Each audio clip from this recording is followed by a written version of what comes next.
ఇటలీలో 2,00,000 మంది హిందువులున్నారు.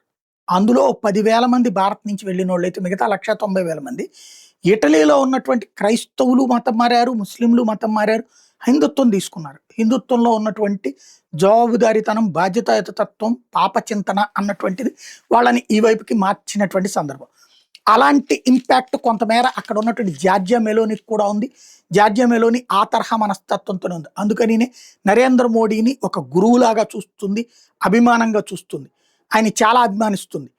అందుకనినే వీళ్ళిద్దరిది photo melody, Georgia మెలోనీలోని అట్లాగే మోడీలో ఉన్నటువంటి డీని గెలిపేసి మెలోడీ అన్నటువంటి పాయింట్‌ని ఆవిడే ప్రొజెక్ట్ చేయడం, ఆ ఫోటో అప్పుడు వైరల్ అవ్వడం ఇదంతా జరిగింది. ఆ తర్వాత ఎక్కడ వీళ్ళిద్దరూ కలిసినా కూడా అందరి కళ్ళు దాని మీద, వీళ్ళిద్దరి జంట మీదనే ఉంటాయి.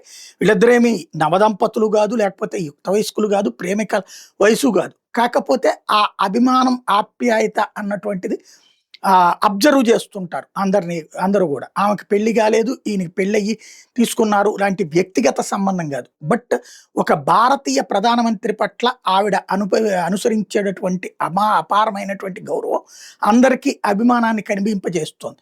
ఇప్పుడు ఆ జార్జియా మెలోని ఇటలీకి రమ్మనమని నరేంద్ర మోడీని ఆహ్వానించింది. మోడీ ఇప్పుడు ఏం చేస్తారు? వెళ్తారా లేదా చూడాల్సింది.